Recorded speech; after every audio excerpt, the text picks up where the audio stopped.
Issei Sagawa, de aspecto raquítico, débil, pequeño, con manos pequeñas y pies diminutos. Así recordaba Sagawa su aspecto físico cuando era un niño, procedente de una familia acaudalada y con importantes empresas. Issei nació el 11 de junio de 1949 en Japón. Era una época difícil. La Segunda Guerra Mundial había azotado de hambre a la población japonesa, y aunque sus padres poseían cierta posición social, también pasaron penurias para lograr sobrevivir. Una de las pesadillas que más le atormentaba con 5 años era verse dentro de una gran cazuela con agua hirviendo. En el sueño, el pequeño intentaba escapar, pero le era imposible. El agua le iba cociendo lentamente, sin posibilidad de salvarse. Las mujeres occidentales, altas, rubias, esbeltas y de piel blanca, suave y tersa, la búsqueda de la mujer perfecta, otro de sus sueños de adolescentes. Pasados aquellos años y a finales de los 60, Sagawa se centró en estudiar y en forjarse un futuro en Tokio. La empresa familiar se había recuperado económicamente y le permitía tener una vida muy cómoda. Decidió estudiar la carrera de literatura inglesa en la Universidad de Wako y empezó a interesarse por el mundo del arte. Al joven, de personalidad obsesiva, le cautivaban los libros, protagonizados por personajes caníbales, como por ejemplo los aztecas. Según el culto imperial, los vencedores se comían el corazón de sus enemigos para apropiarse de su fuerza y valor. Aquellas historias lograron fascinar a Sagawa hasta el punto de tener sus primeras fantasías sexuales.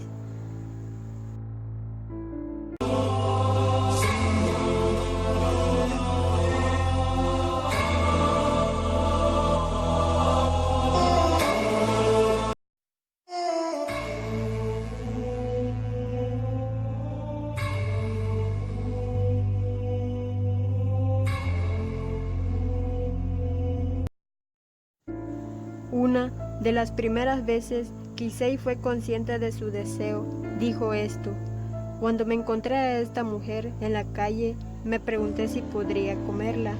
Se refería a una profesora alemana con la que se relacionaba en la Universidad de Wako. A partir de ahí, sus siniestras fantasías pasaron a la acción gracias al servicio de diversas mujeres. Durante el juicio explicó: le metía la hoja de un cuchillo en la garganta y fingía que iba a matarla. Después dejaba que ella hiciera lo mismo conmigo, pero aquella mujer no me interesaba. Simplemente jugaba con ella a un macabro juego. Fue un primer paso hacia lo inevitable. Su aspecto físico, 1,50 m de estatura, 40 kilos de peso, no hacía presagiar que tras esa imagen de hombre menudo, inteligente y reservado, se escondía un asesino caníbal en potencia. La estudiante holandesa, de 25 años, destacaba por hablar perfectamente 3 idiomas, pero Sagawa no se había fijado en ella por eso, sino por su belleza. Era el prototipo de mujer que siempre había soñado, y la única forma de pasar tiempo a solas era contratándola como profesora particular de alemán. El dinero nunca fue un problema para este joven de familia millonaria.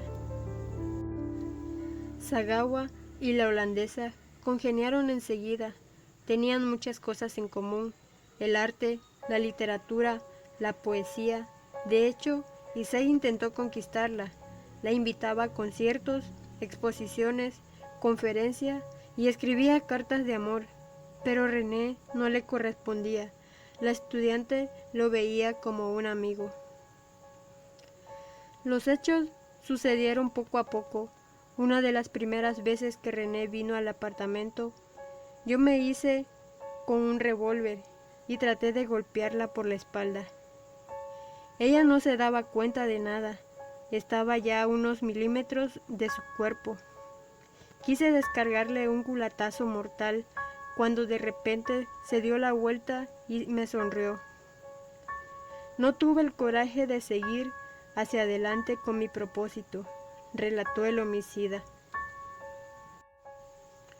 La tarde del 11 de junio de 1981, René subió a casa de Issei para ayudarlo con unas traducciones. Comentó: primero intenté besarla, como ya había hecho otras veces. René empezó a retroceder, le hablé de mi adoración por ella y del amor que sentía en mí como un huracán, y ella siguió resistiéndose. Entonces, Issei simuló buscar una botella de vino en la cocina para relajar la situación, pero apareció con un rifle calibre 22, comentó Sagawa. Saqué mi carabina del armario para asustarla. Por casualidad mi arma se disparó y ella cayó fulminada, aseguró. Pero en realidad Sagawa había disparado certeramente al cuello de René. La joven se desplomó por el impacto, convirtiéndose en objeto de fascinación para su asesino. La tentación fue demasiado fuerte. No supe resistir, declaró.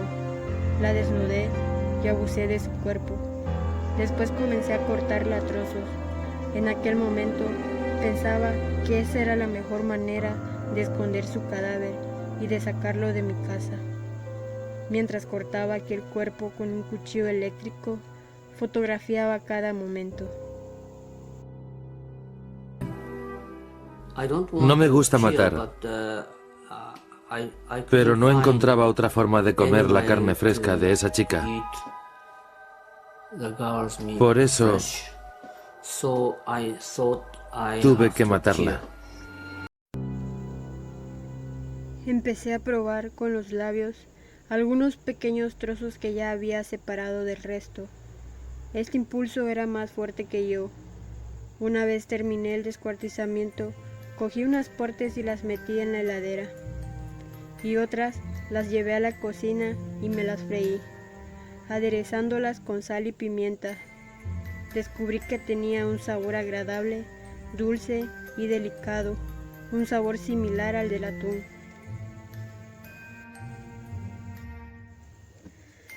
Tras varios días, alimentándose del cadáver de su amiga, Sagawa decidió deshacerse del cuerpo. Para ello, utilizó 2 maletas grandes, llamó a un taxi y le indicó una zona en los suburbios de París. El lugar elegido, el bosque de Bolonia. Al fin y al cabo se trataba de un bosque frondoso, con un amplio lago, y donde los ciudadanos podían pasar desapercibidos en plena noche. Allí arrojó el tétrico equipaje. Sin embargo, unos transeúntes encontraron las maletas debido a la poca profundidad de las aguas. Cuando llamaron a la policía, alertaron que de ellas sobresalía una mano y un pie. La identificación fue complicadísima y la noticia llegó a los medios de comunicación. Gracias a esto, el taxista que llevó a Issei aquella noche fue a la comisaría para contar lo extraño de la situación. Gracias a su testimonio y a la descripción del sospechoso, el asesino fue detenido y puesto a disposición judicial. Una vez delante del juez, Sagawa confesó con perturbadora tranquilidad el crimen. No dio muestras de arrepentimiento, sino que aseguró haber disfrutado alimentándose de René. Tras 2 años, lo ingresaron en un psiquiátrico y al año el mismo juez lo entregó a Japón. El motivo: le diagnosticaron una enfermedad terminal. Nada más lejos de la realidad, era una adolescencia pasajera.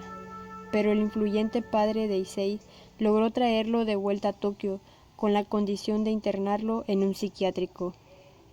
15 meses después, los expertos lo evaluaron y llegaron a la conclusión que no tenía ningún problema mental. Lo pusieron en libertad de forma inminente, pese al revuelo social. Ya libre, comenzó su ascenso mediático. Primero, gracias al libro Cartas a Sagawa, que vendió más de 300.000 ejemplares, después con la publicación de sus memorias, a las que el propio caníbal tituló En la niebla. El morbo de la población asiática por conocer los detalles del asesinato se tradujeron en más de 200.000 ejemplares vendidos. A partir de ahí, Issei se convirtió en toda una celebridad.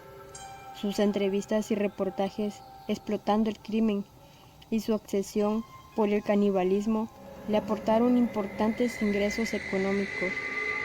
Todos los canales de TV querían tener en sus programas al bautizado como el padrino del canibalismo. Incluso conocidas empresas le contrataron para realizar spots mientras aparecía comiendo. La sociedad japonesa lo veía como un mero divertido. Consideraban gracioso tener a un caníbal en televisión.